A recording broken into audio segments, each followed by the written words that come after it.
Pourquoi est-il difficile d'obéir librement à Dieu?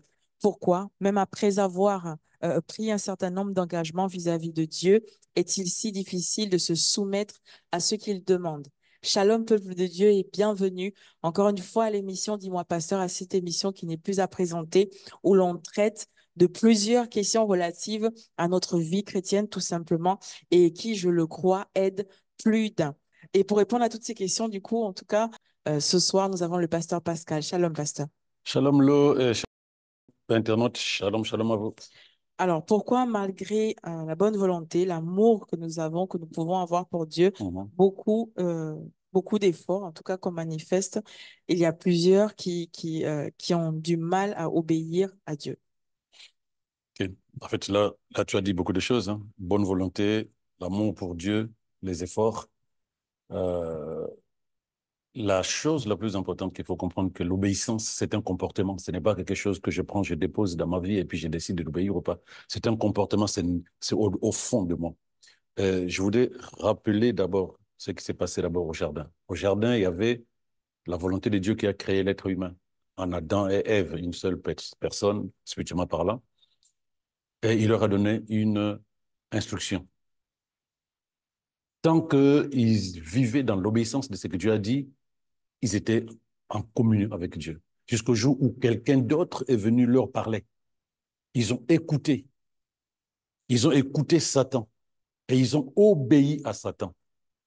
Parce que ce qui nous amène à obéir ou à désobéir, c'est une influence spirituelle. Voilà pourquoi c'est un comportement intérieur. C'est spirituel, la désobéissance, c'est spirituel, l'obéissance. Donc, eux, ils ont fait le choix d'obéir à Satan naturellement. Comme Jésus dit, tu ne peux pas obéir à servir deux maîtres à la fois. En décidant d'obéir à Satan, ils ont fait le choix, inconscient peut-être, à ce moment-là, de désobéir à Dieu. Donc, c'est ce qui est arrivé au jardin. Ils étaient dans la présence de Dieu. La Bible dit que Adam était fils de Dieu, malgré sa nature divine, malgré sa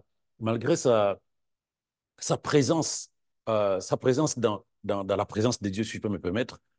Il a eu à faire un choix qui l'a mené à obéir à Satan et non pas à Dieu. Et tous ceux qui naissent d'Adam, naissent avec la nature de la désobéissance. Parce que le premier à désobéir, c'était d'abord Satan lui-même. Il a communiqué à Adam et Adam a communiqué à toute la postérité qui est née de lui. Il a fallu que Jésus vienne.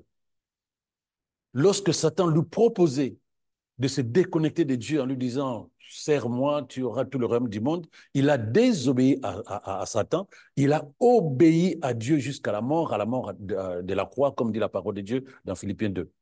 Donc, on a deux personnes, deux fils de Dieu, et la nature divine, mais qui ont fait deux choix différents.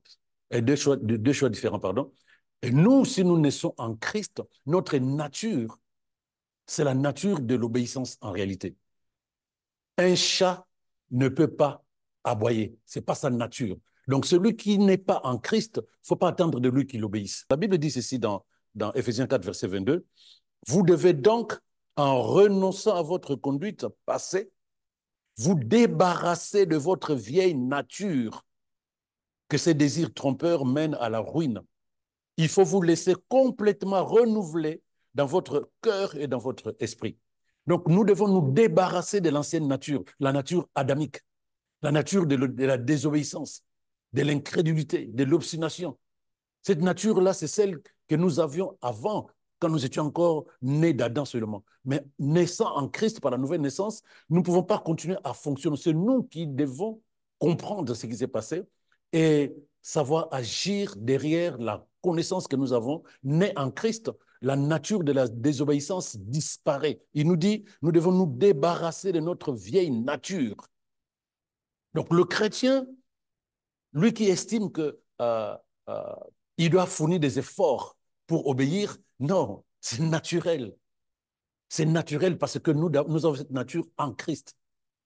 C'est naturel, nous avons cette nature en Christ. Voilà, il dit, débarrassez-vous de votre vieille nature. Et comment on peut se débarrasser? Il faut vous laisser complètement renouveler dans votre cœur et dans votre esprit. Et qu'est-ce qui peut nous renouveler? C'est la parole de Dieu.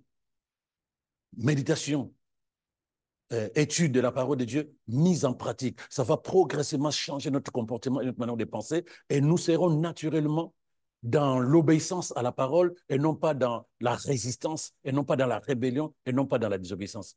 Voilà. Pour rebondir, pasteur, sur ce que vous êtes en train de dire, Oui. pourquoi donc est-il si difficile d'obéir à Dieu si vraiment nous sommes nés de nouveau? L'obéissance est un acte conscient. Être né de nouveau ne suffit pas.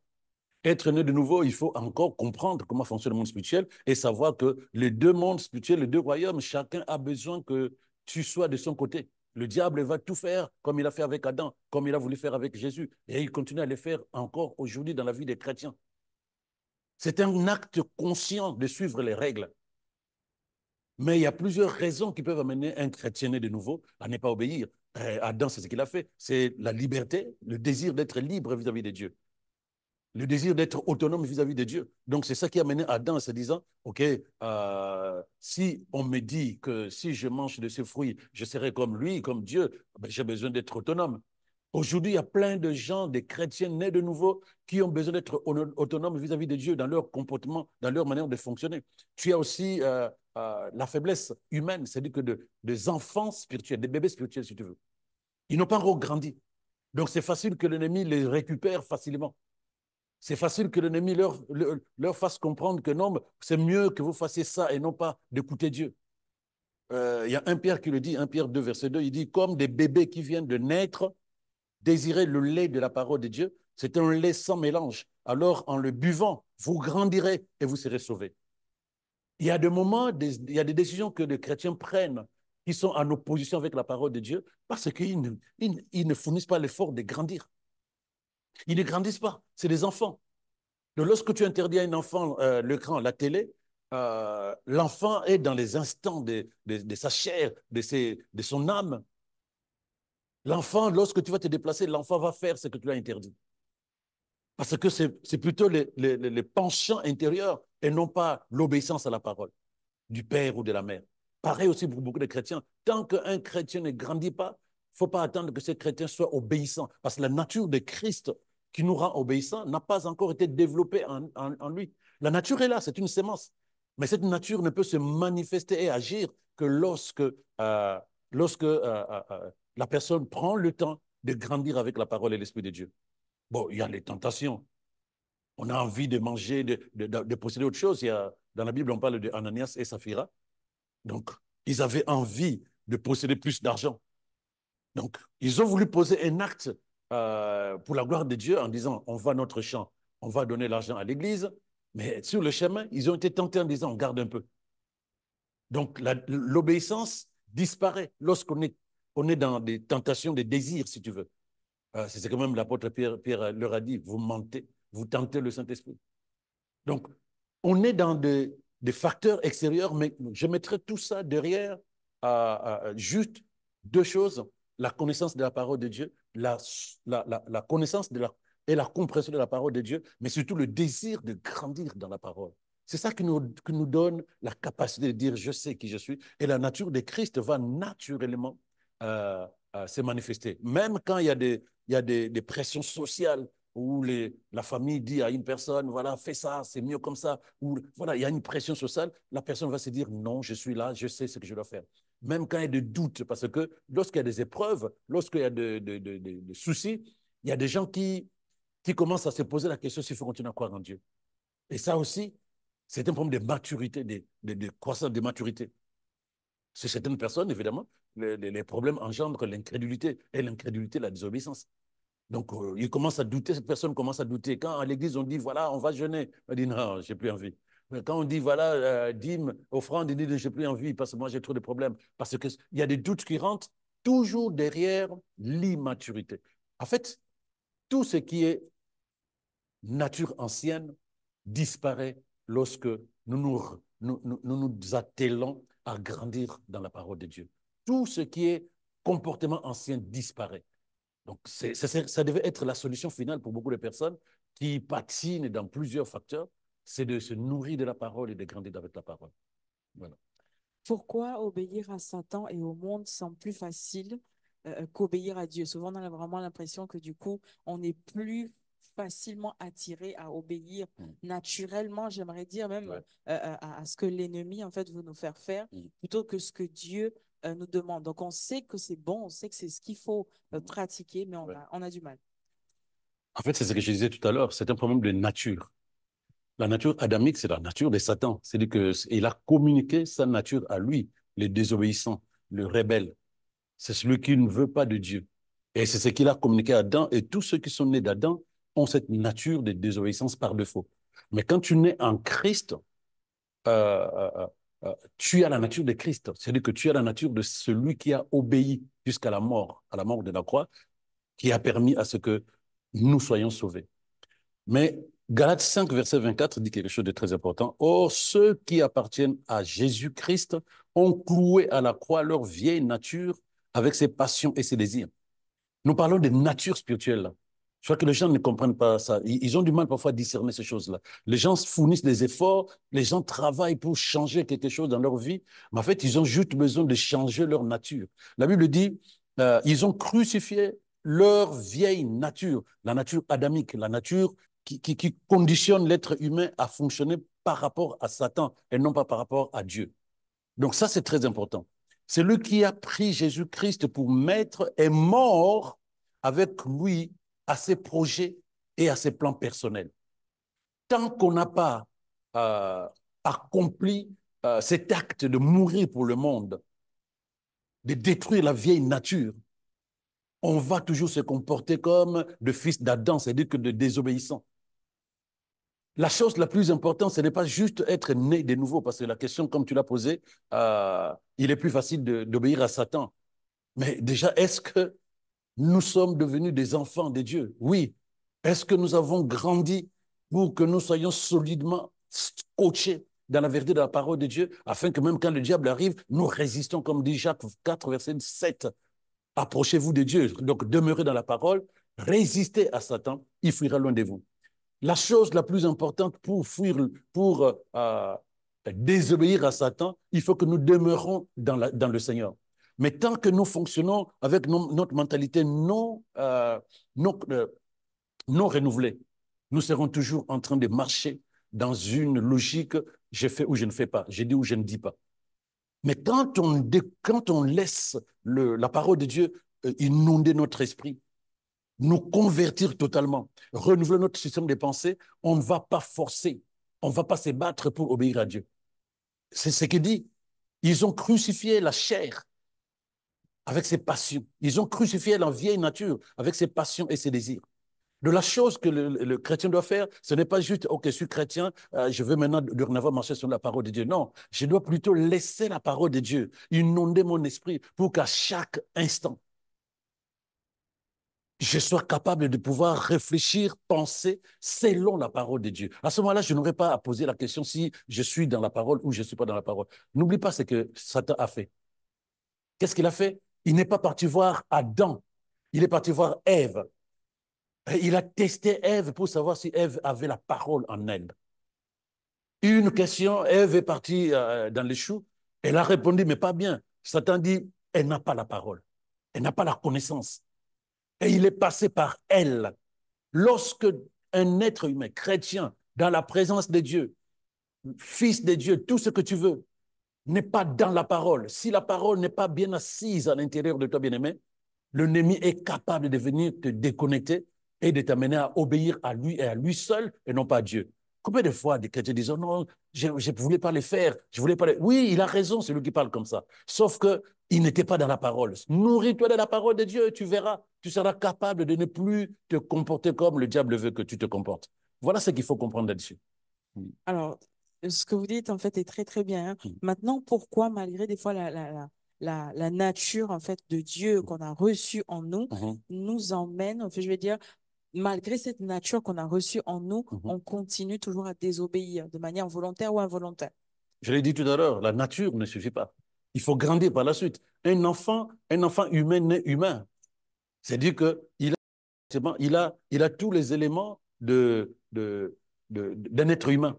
Mais il ne peut pas fonctionner comme son père, comme sa mère. Il a besoin de grandir. Ça, c'est la première des choses. Et puis, il y a un choix que nous faisons. Dieu nous parle ici dans Galates 5, 24, dans le verset que j'ai lu tout à l'heure. Il dit, comme des bébés, c'est 1 Pierre 2, verset 2, comme des bébés qui viennent de naître, désirer le lait de la parole de Dieu. Donc, il y a quand même une volonté. Et il y a encore ce verset de Jacques 4, verset 7, soumettez-vous à Dieu, résistez au diable et il suffira l'un de vous. Nous avons des choses à faire pour que nous soyons capables de nous soumettre à Dieu. Jésus, quand il était tenté, il était en prière et jeûne. Quand le diable a voulu venir le tenter, il était en prière et en jeûne, il s'est développé à l'intérieur. Mais quand le chrétien du XXIe siècle estime qu'aller à l'église, chanter des belles chansons chrétiennes, prier 2-3 minutes, ça leur suffit de s'opposer à Satan, mais c'est une erreur. Satan, c'est un esprit, il est rusé, il est malin. Nous pouvons gagner sur Satan, ce n'est que lorsque nous serons totalement attachés à la parole de Dieu, et lorsque la parole de Dieu aura fait son travail de nous transformer de l'intérieur vers l'extérieur. Donc, malgré ces choses-là, tout ce que le chrétien pense qu'ils sont et qu'ils font, il y a d'abord, à part la nature divine qu'il faut faire grandir, il y a aussi le choix que nous devons faire. Adam a fait un choix et Jésus a fait un choix. Le deux, c'est le Fils de Dieu. Mais il y a un qui a désobéi, il y a l'autre qui a obéi. Donc, nous avons cette volonté-là. Nous sommes capables, par le Saint-Esprit, d'obéir à Dieu. Nous sommes capables parce que nous avons la connaissance de la parole de Dieu. Le choix que nous faisons, soit nous sommes encore immatures, donc nous sommes faibles, soit nous sommes matures, mais que nous décidons nous-mêmes volontairement de ne pas obéir à Dieu pour des intérêts personnels, comme je l'ai dit, liberté, autonomie, indépendance, tout ce que tu veux. Voilà. Alors, nous voyons des personnes qui sont assez élevées spirituellement, qui se font, comme on dit, avoir par Satan, par l'ennemi, par les distractions, par toutes ces choses-là. Comment est-ce qu'on peut expliquer ça? Est-ce que quelqu'un qui s'élève spirituellement peut encore se faire avoir par Satan? Ben, je ne sais pas. Je prends l'élévation de manière spirituelle. Dieu élève. Mais dans le monde, quand on parle de quelqu'un qui est élevé, c'est quelqu'un qui, sûrement, qui a de très grandes églises ou qui a, voilà, Non, toutes là, ces il s'agit choses-là. d'une élévation spirituelle, donc quelqu'un qui est Une assez élévation développé spirituelle. spirituellement. Voilà. Ouais. Mais ce n'est pas suffisant. La Bible parle aussi de soumission. L'élévation, ça, c'est Dieu qui élève. La Bible dit qu'il résiste aux orgueilleux et il fait grâce aux humbles. C'est Dieu qui élève. Mais pour que toi, tu vives une vie de victoire sur terre, ce n'est pas parce que Dieu t'a élevé. Parce que tu es dans la parole et tu es soumis à la parole. Soumettez-vous à Dieu. Voilà ce que l'apôtre Jacques nous dit. Quand on se soumet dans la parole, on a cette capacité de pouvoir marcher selon la parole et l'expliquer dans la parole. Et la résistance à Satan n'est pas parce que je suis élevé. La résistance à Satan est liée à ma soumission à la parole de Dieu. C'est elle qui me donne la force, c'est elle qui me donne la capacité. L'expliquer dans la parole me donne l'intelligence, le discernement de pouvoir dire voilà comment je dois me comporter. Ce n'est pas seulement l'élévation.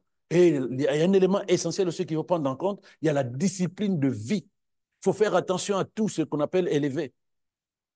On peut être élevé, tu vois la personne faire des grandes choses de manière spirituelle, mais cette personne n'est pas dans la discipline du Saint-Esprit. On voit ça dans la Bible. Il y a plein de gens que le Seigneur a appelés, mais qui ne sont pas forcément. Je prends toujours l'exemple de Judas. Judas a chassé des démons. Il était parmi les disciples de Jésus, choisi parmi les disciples. Il a chassé des démons. Mais un beau matin, il s'est déconnecté parce qu'à l'intérieur, il n'y avait pas encore cette mort à soi, l'intérêt, le besoin charnel.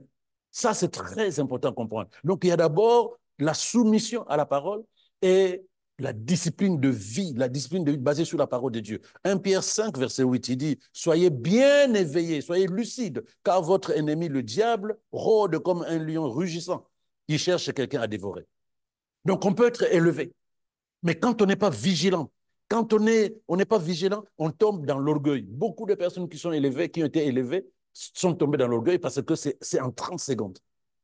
Donc, la chose la plus importante, ce n'est pas l'élévation qu'on doit chercher en se disant, je suis élevé, donc je connais Dieu, je peux. Non, c'est plutôt la soumission.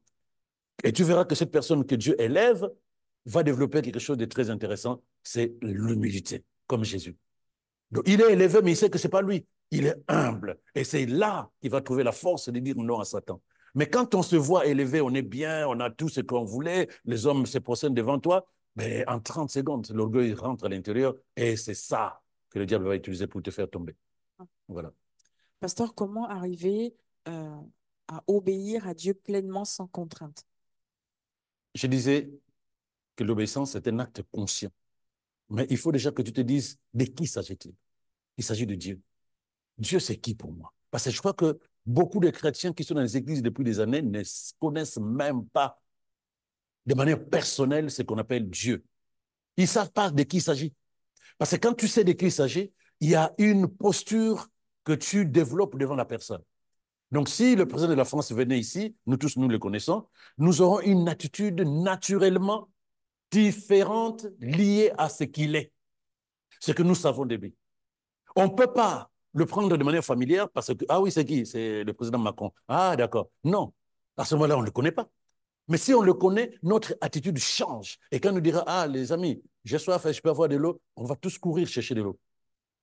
Cela signifie quoi? La connaissance de Dieu est d'abord la partie primaire avant de te poser la question si je dois obéir ou pas. La Bible dit dans Matthieu 22, c'est Jésus qui parle lui-même, Matthieu 22, à partir du verset 37, tu aimeras le Seigneur ton Dieu de tout ton cœur, de toute ton âme, de toute ta pensée.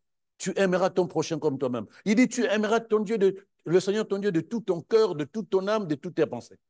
Donc la chose la plus importante, est-ce que j'ai une relation, une connaissance d'abord de Dieu en tant que mon Dieu, mon Créateur? Est-ce que je l'aime pour lui faire plaisir? Parce que obéir à quelqu'un, c'est lui faire plaisir. Obéir à Dieu, c'est lui faire plaisir. Est-ce que je le connais en tant que mon Créateur? Est-ce que mon cœur est rempli d'amour pour mon Dieu? Parce qu'il dit, si quelqu'un m'aime, dans Jean 14, 23, si quelqu'un m'aime, il gardera ma parole et mon Père l'aimera. Nous viendrons à lui, nous ferons notre demeure chez lui. Donc, la condition ou le moyen par lequel nous avons la facilité, c'est aussi cet amour que nous avons de lui. Et l'apôtre Paul, l'apôtre Pierre qui a bien compris, l'apôtre Jean, pardon, qui a bien compris ce message de Jésus, il dit en effet, aimer Dieu implique que nous obéissons à ses commandements. Et ces commandements ne sont pas pénibles. À quel moment les commandements ne sont pas pénibles pour que nous restions scotchés dans la parole en obéissant à la parole de Dieu au lieu de nous promener chez Satan? C'est lorsque nous prenons plaisir à faire plaisir à Dieu. Lorsque nous prenons du plaisir à jouir, à réjouir le cœur de Dieu, à ce moment-là, tout ce qu'il nous dira, nous le ferons sans forcer. De la première chose, nous sommes des enfants de Dieu. La nature de Dieu est en nous. Mais nous nous souvenons d'Adam qui avait des intérêts personnels. Mais nous n'avons pas d'intérêt personnel parce que nous aimons Dieu. Nous l'aimons. À ce moment-là, tout ce qu'il nous dit de faire, on le fait sans problème. Quand on aime, on ne souffre pas pour faire quelque chose qui nous coûtait avant que nous aimions quelqu'un. Avant, on n'était pas capable de faire cela. Mais puisque nous aimons une personne, nous aimons Dieu, à ce qui nous concerne, il n'y a pas de raison que nous souffrons pour obéir à sa parole. Parce que c'est ça qui manque aux chrétiens. Donc, chacun doit se voir à l'intérieur de lui en disant, est-ce que je connais Dieu en tant que tel? Est-ce que je le connais en tant que mon créateur pour que je me soumette à lui? Parce que la soumission, c'est reconnaître l'autorité de quelqu'un sur moi. Donc à ce moment-là, je reconnais l'autorité de Dieu sur ma vie. Et à ce moment-là, je me dis, je me soumets, comme dit Jacques 4, verset 7. Il y a aussi l'amour, comme dit, encore une fois, Matthieu 22, verset 37. Est-ce qu'il y a des sentiments réels? Est-ce qu'il y a des sentiments réels à l'intérieur de moi, des sentiments d'amour, pour que mon cœur, mes pensées, mes actions soient pour le plaisir de Dieu? Là, je n'ai pas besoin qu'on me dise obéir à Dieu. Non, c'est moi qui m'empresse. Il dit, j'ai besoin d'eau, je cours. J'ai besoin que quelqu'un soit là pour veiller. Je suis avec lui. C'est de ça dont il s'agit. Donc, pour arriver à obéir pleinement à Dieu, reconnais-le comme ton Créateur et ton Seigneur. Reconnais Jésus comme ton Seigneur et ton Sauveur. Et développe en toi, comme dit la parole de Dieu, c'est un commandement auquel il faut obéir, mais développe en toi de l'amour pour lui, pour que tu ne sois pas forcé à l'aimer et à faire des choses qu'il va te demander de faire. Parce que l'amour fait des miracles dans l'obéissance. L'amour fait des miracles. Tu peux faire tout ce que quelqu'un te demande par amour. C'est ce qui manque aux chrétiens. Ce désir de Dieu et de lui faire plaisir. Voilà. Donc, d'où, en fait, là, ça me fait penser justement au verset qui dit que celui qui m'aime, c'est celui-là qui garde mes Tout à commandements. fait. Parce que nous arrivons à la fin de ce merveilleux moment où nous avons compris vraiment que du coup, ce n'est pas pénible d'obéir à Dieu. Si vraiment on l'aime, si vraiment on veut lui faire plaisir, si vraiment, comme vous l'avez dit tout à l'heure, c'est notre Seigneur et Sauveur, nous n'aurons vraiment pas de mal, en tout cas, euh, euh, euh, à faire ce que sa parole nous recommande de faire. Est-ce que vous avez un mot pour la fin, pour tous ceux qui nous regardent ce soir et qui ont déjà, mais maintes fois, à plusieurs reprises, fait des vœux à Dieu en disant, Seigneur, maintenant, je repars à zéro, et qui se sont retrouvés dans les mêmes travers, dans les mêmes difficultés, et qui ont vraiment du mal, en tout cas, à se soumettre à la parole de Dieu? Ce que je veux dire, c'est que nous sommes capables d'obéir à Dieu sans contrainte. Nous sommes capables. J'ai commencé par présenter deux personnes. Adam, fils de Dieu, Jésus, fils de Dieu. Nous ne sommes pas différents de ce qu'ils étaient quand ils étaient sur terre avec le corps physique. Nous ne sommes pas différents. Parce que nous aussi, nous avons la nature de Dieu. Sauf que la nature d'Adam, lorsqu'il a obéi à Satan, l'a amené à développer en lui la désobéissance, l'incrédulité, le doute, la rébellion. Parce qu'en fait, c'est la sémence de Satan à qui il a obéi. Donc, lorsque tu obéis à Satan, il injecte en toi sa sémence, la désobéissance, la rébellion. Mais toi, tu es né de nouveau en Christ. En Christ, nous avons une nouvelle nature. La nature de celui qui a obéi jusqu'à la mort. Donc, si tu dis que tu es né de nouveau, bien-aimé, dis-toi que tu n'as pas le choix. Tu as la nature de l'obéissance. Maintenant, il te reste juste la volonté. Cette volonté qui te dit, je suis enfant de Dieu. Parce que Jésus aurait pu faire le choix d'accepter tous les deals que Satan mettait devant lui pour obéir. Mais lui, il a fait le choix d'obéir au Père.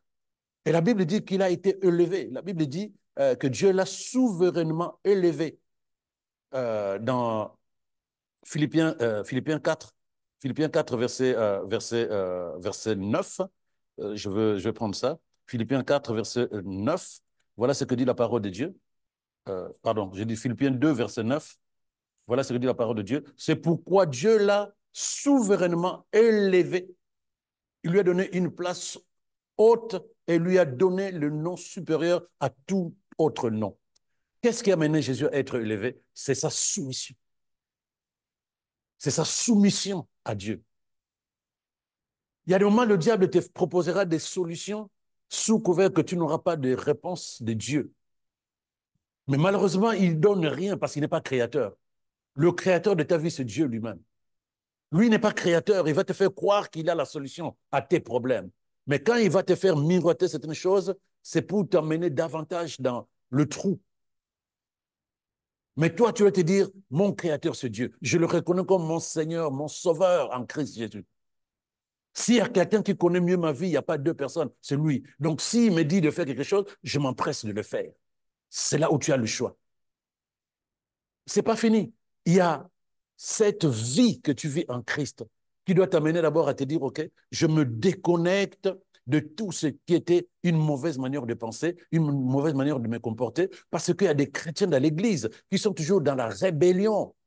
Rébellion avec le Saint-Esprit qui leur dit voilà comment tu dois te comporter. Rébellion avec la parole de Dieu. Ah non, moi je ne vois pas ça clair. Moi je trouve que cette parole n'est pas pour moi. Rébellion avec les autorités spirituelles. Mais dès que tu vois cette sémence à l'intérieur de toi, dis-toi que la nature adamique, la nature de Satan, si tu veux, est encore au-dedans de toi. Et la Bible dit, ceux qui appartiennent à Jésus-Christ ont crucifié à la croix leur vieille nature et ses passions et ses désirs.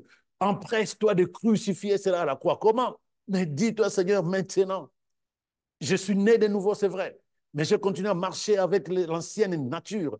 Je décide aujourd'hui de tout enlever, de tout arracher, de me comporter selon la parole et le Saint-Esprit. Et je m'engage dorénavant. Je ne suis soumis qu'à une seule chose, le Saint-Esprit qui est dans ta parole. Je ne veux marcher qu'avec une seule chose, la lumière de ta parole. Plus jamais je vais écouter mes émotions, ma culture, mes traditions. Lorsque je dois prendre une décision, lorsque je dois comparer entre la parole et ce que le monde propose, je m'empresse d'aller obéir à ta parole parce que je sais que c'est toi qui connais mieux ma vie que quiconque. C'est la seule manière de pouvoir avancer. Prendre une décision personnelle et à partir de cette décision, t'empresser à fonctionner selon la parole de Dieu. Au départ, comme disait l'autre tout à l'heure, c'est difficile. Mais la vérité, lorsque tu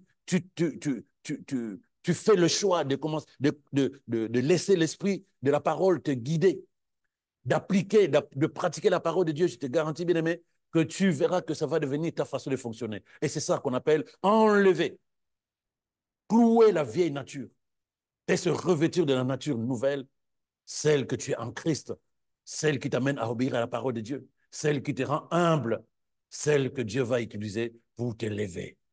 Ne cherche pas d'abord l'élévation. Grandis d'abord dans la parole. Laisse la parole te soutenir, te faire grandir et tu verras la différence. En tout cas, que le Seigneur te bénisse et te fortifie surtout. Tu es capable de marcher dans l'obéissance à la parole de Dieu. Tu es capable. La nature de Dieu, tu l'as. Fais-la grandir et prends la décision de t'arrêter d'écouter les émotions ou tout ce que le monde te propose. Que le Seigneur te fortifie abondamment. Amen, amen, amen. Merci, pasteur, pour tous ces éléments de réponse. Si vraiment vous voulez que tout ce que le pasteur, de toute façon, nous a dit ce soir, s'ancre et ça soit vraiment à l'intérieur de chacun de nous, n'hésitons pas à le réécouter afin vraiment de s'en imprégner. Nous sommes arrivés à la fin de cette émission, nous sommes arrivés à la fin de ce moment. N'hésitez surtout pas, en tout cas, à le partager à un maximum de personnes sur les réseaux sociaux. Vous avez le QR code qui s'affiche sur votre écran si jamais vous avez à cœur de semer par rapport à la mission, vraiment que le Seigneur vous le rende au centuple. Je vous dis comme ça la semaine prochaine. Et voilà, abonnez-vous sur la chaîne YouTube si vous voulez recevoir toutes les notifications, pardon, relatives à tout ce qui se fait sur la chaîne. Je vous dis shalom, shalom chez vous.